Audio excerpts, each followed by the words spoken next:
संबंध। भगवान ने 39वें श्लोक में जिस समबुद्धि समता को सुनने के लिए अर्जुन को आज्ञा दी थी, अब आगे के श्लोक में उसकी प्राप्ति के लिए कर्म करने की आज्ञा देते हैं।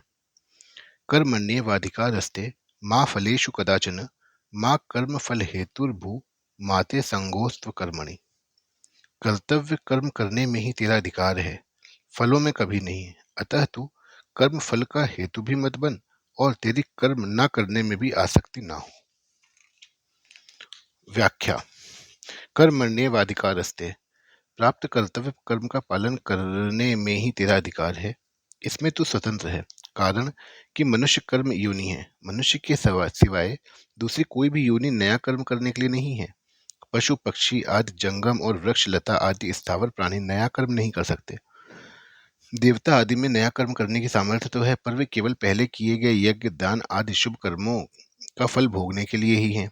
वे भगवान के विधान के अनुसार मनुष्यों के लिए कर्म करने की सामग्री दे सकते हैं, पर केवल सुख भोग में ही लिप्त रहने के कारण स्वयं नया कर्म नहीं कर सकते।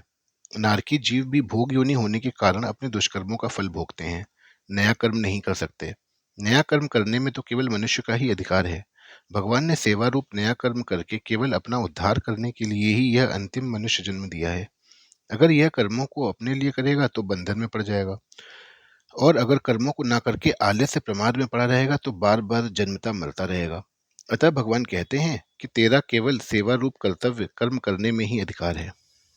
कर्मणि पद में एक वचन देने का तात्पर्य है कि मनुष्य के सामने देश काल घटना परिस्थिति आदि को लेकर शास्त्र विहित कर्म तो अलग अलग होंगे, पर एक समय में एक मनुष्य किसी एक कर्म को ही तत्परता पूर्वक कर सकता है।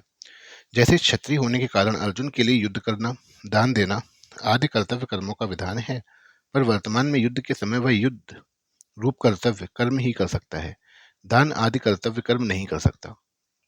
मार्मिक बात। मनुष्य शरीर में दो बातें हैं, पुराने कर्मों का फल भोग और नया पुरुषार्थ।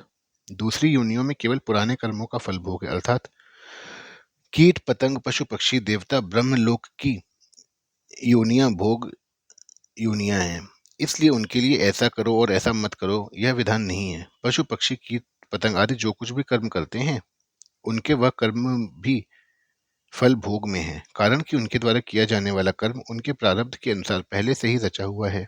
उनके जीवन में अनुकूल प्रतिकूल परिस्थिति का जो कुछ भोग होता है, वह भोग भी फल भोग में ही है। परंतु मनुष्य शरीर तो केवल नए पुरुषार्थ के लिए ही मिला है, जिससे यह अपना उद्धार कर ले। इस मनुष्य शरीर में दो विभाग हैं, एक तो इसके सामने पुराने कर्मों के फल रूप में अनुकूल प्रतिकूल परिस्थिति आती है, और दूसरा यह नया पुरुषार्थ नए कर्म करता है। नए कर्मों के अनुसार ही इसके भविष्य का निर्माण होता है। इसलिए शास्त्र संत महापुरुषों का विधि निषेध राज्य आदि का शासन केवल मनुष्यों के लिए ही होता है, क्योंकि मनुष्य में पुरुषार्थ की प्रधानता है, नए कर्मों को करने की स्वतंत्रता है, परंतु पिछले कर्मों के फलस्वरूप मिलने वाली अनुकूल प्रतिकूल परिस्थिति को बदलने में यह परतंत्र है। तात्पर्य है कि मनुष्य कर्म करने में स्वतंत्र और फल प्राप्ति में परतंत्र है, परंतु अनुकूल प्रतिकूल रूप से प्राप्त परिस्थिति का सदुपयोग करके मनुष्य उसको अपने उद्धार की साधन सामग्री बना सकता है। क्योंकि यह मनुष्य शरीर अपने उद्धार के लिए ही मिला है, इसलिए इसमें नया पुरुषार्थ भी उद्धार के लिए है। पुराने कर्मों के फल रूप से प्राप्त परिस्थिति भी उद्धार के लिए ही है। इसमें एक विशेष समझने की बात है कि इस मनुष्य जीवन में प्रारब्ध के अनुसार जो भी शुभ या अशुभ परिस्थिति आती है, उस परिस्थिति को मनुष्य सुखदायी या दुखदायी तो मान सकता है, पर वास्तव में देखा जाए तो उस परिस्थिति से सुखी या दुखी होना कर्मों का फल नहीं है, प्रत्युत मूर्खता का फल है। कारण कि परिस्थिति तो बाहर से बनती है और सुखी दुखी होता है वह स्वयं। उस परिस्थिति के साथ तादात्म्य करके ही यह सुख दुख का भोक्ता बनता है। अगर मनुष्य उस परिस्थिति के साथ तादात्म्य न करके उसका सदुपयोग करे तो वही परिस्थिति उसका उद्धार करने के लिए साधन सामग्री बन जाएगी। सुखदायी परिस्थिति का सदुपयोग है दूसरों की सेवा करना, और दुखदायी परिस्थिति का सदुपयोग है सुख भोग की इच्छा करना। दुखदायी परिस्थिति आने पर मनुष्य को कभी भी घबराना नहीं चाहिए, प्रत्युत यह विचार करना चाहिए कि हमने पहले सुख भोग की इच्छा से ही पाप किए थे, और वे ही पाप दुखदायी परिस्थिति के रूप में आकर नष्ट हो रहे हैं। इसमें एक लाभ यह है कि उन पापों का प्रायश्चित हो रहा है और हम शुद्ध हो रहे हैं। दूसरा लाभ यह है कि हमें इस बात की चेतावनी मिलती है कि अब हम सुख भोग के लिए पाप करेंगे तो आगे भी इस प्रकार दुखदायी परिस्थिति आएगी।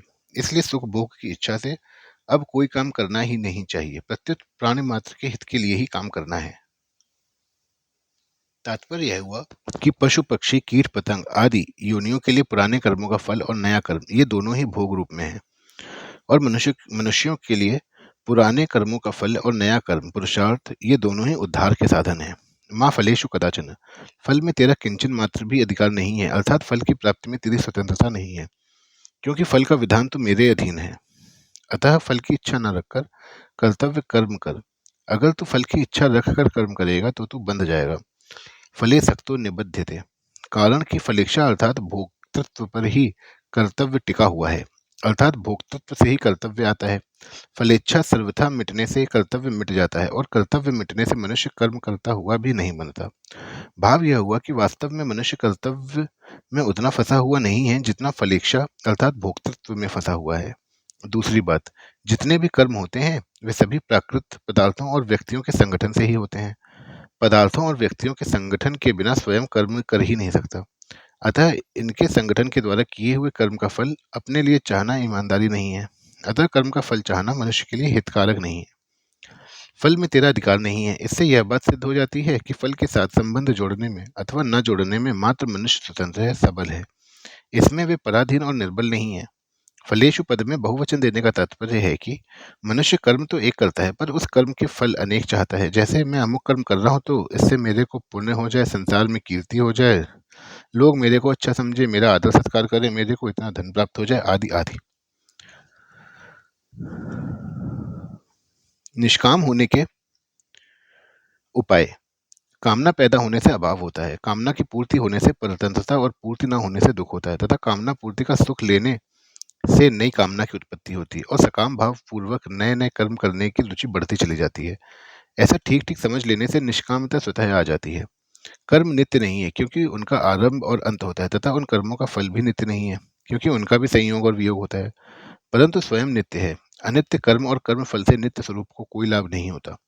ऐसा ठीक समझ लेने से निष्कामता आ जाती है। निष्काम होने से संसार का संबंध छूट जाता है और परमात्म तत्व की प्राप्ति हो जाती है। कर्मों में निष्काम होने के लिए साधक में तेजी का विवेक भी होना चाहिए और सेवा भाव भी होना चाहिए, क्योंकि इन दोनों के होने से ही कर्मयोग ठीक तरह से आचरण में आएगा, नहीं तो कर्म ही हो जाएंगे पर योग नहीं होगा।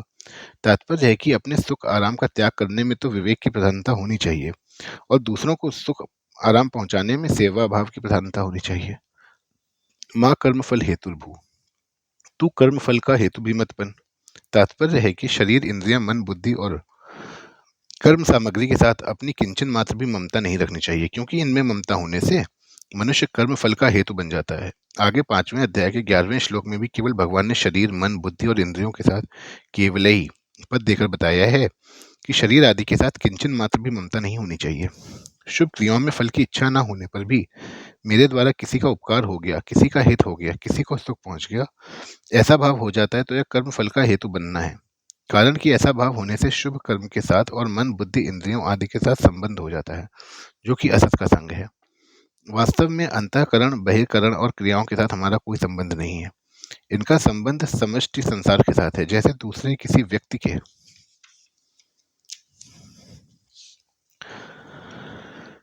द्वारा दूसरे किसी का हित होता है तो उसमें हम अपना संबंध नहीं मानते, उसमें अपने को निमित्त नहीं मानते। ऐसे ही अपने कहने वाले शरीर आदि से किसी का हित हो जाए तो उसमें अपने को निमित्त ना माने। जब अपने को किसी भी क्रिया में निमित्त हेतु नहीं मानेंगे तो कर्म फल का हेतु भी नहीं बनेंगे। माते संगोस्त्व कर्मणि, कर्म न करने में भी तेरी आसक्ति नहीं होनी चाहिए।